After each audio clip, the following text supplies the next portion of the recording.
ఇక వార్తల్లోని వివరాలు. భారత్ను ప్రపంచంలో మూడో అతిపెద్ద ఆర్థిక వ్యవస్థగా తీర్చిదిద్దాలనే సంకల్పంతో పనిచేస్తున్నామని ప్రధాని నరేంద్ర మోదీ పేర్కొన్నారు.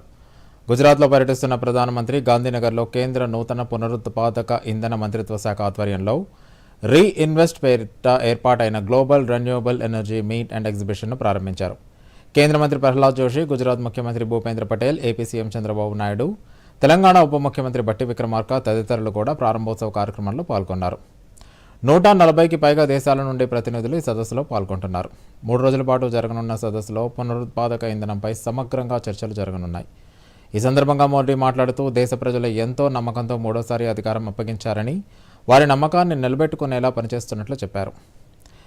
ఎస్సీ, ఎస్టీలు, వెనుకబడిన వర్గాల శ్రేయస్సు కోసం ఎన్నో సంక్షేమ పథకాలను అమలు చేస్తున్నామన్న మోదీ మూడోసారి అధికారంలోకి వచ్చిన తర్వాత పేదల కోసం 3 కోట్ల ఇళ్లను నిర్మిస్తున్నట్లు చెప్పారు. భారత్లోని వైవిధ్యం, సామర్థ్యం, పనితీరు అన్నీ వినూత్నమని అన్నారు. భారతీయులే కాకుండా యావత్ ప్రపంచం 21వ శతాబ్దంలో ఎదుర్కొంటున్న సమస్యలకు మన దేశమే పరిష్కారాలు చూపుతుందని భావిస్తున్నామని మోదీ తెలిపారు.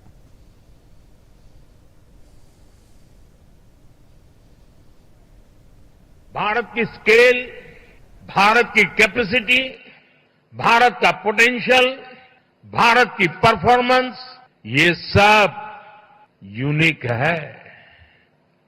इसलिए मैं कहता हूं, Indian solutions for global application.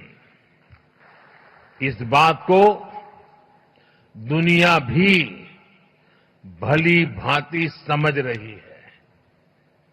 आज भारतीयों को ही नहीं बल्कि पूरी दुनिया को लगता है कि भारत 21st सेंचुरी की बेस्ट बेट है.